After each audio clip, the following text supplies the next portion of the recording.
இப்போது 4 நாளைக்கு முன்னாடி பார்த்தீங்கன்னா என் கனவுல வந்து எங்கள் வீட்டில் ஏன் வாசலே நிற்கிற மச்சான் வாங்க உள்ளே வாங்க அப்படின்னு நான் கூப்பிட்டேன். வந்து உக்காந்தாங்க.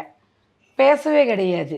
அவ்வளோதான். அதான் எனக்கு வந்து இப்போ உங்க அக்கா வரதா இருக்கட்டும், உங்களுக்கு வந்து அந்த விஷயங்கள்லாம் இருக்குல்ல, இப்போ நீங்க சொன்னீங்க இவங்க வீட்டுக்கு வராங்க கனவுல, இதெல்லாமே ஒரு பிரம்ம தான். இல்லம்மா, பிரம்மைக்கு எவ்வளவோ விஷயம் இருக்கு தெரியுங்களா? அது வந்து உங்க மனதளவுல நீங்க நம்புறீங்க. மத்தபடி உங்களுக்கு பேய் பிடிக்கல, அக்கா வரல. அதோட ஆக்டிவேஷனே வேறையா இருக்குங்கறல்ல. அதுதான் கணவரை பார்த்தா ஒரு ஏன் எரிச்சு பேசுறேன், கணவர் கிட்ட தான் ஏன் எரிஞ்சு பேசுறேன். இப்போ என் கதையை பார்த்தாருன்னு வச்சுக்கங்களேன், ராகவான்ஸ் பார்த்தாருன்னு வச்சுக்கங்களேன், இதை வச்சு ஒரு நல்ல ஒரு படமா எடுக்கலாம். ஏன்னா எடுத்த படத்தையே 2 3 எடுக்கிறதுக்கு கதை இல்ல. சில பேர் நம்ப மாட்டேங்கிறாங்க. நேச்சுரல் அவங்க வந்து வந்த மாதிரியே காட்டுறாங்க. மூஞ்சி வந்து மூஞ்சிக்குள்ள வந்த மாதிரி காட்டுறாங்க, மூஞ்சிக்குள்ள வந்த மாதிரி காட்டுறாங்க. அப்ப அதை நம்ம நம்புறோம்ல.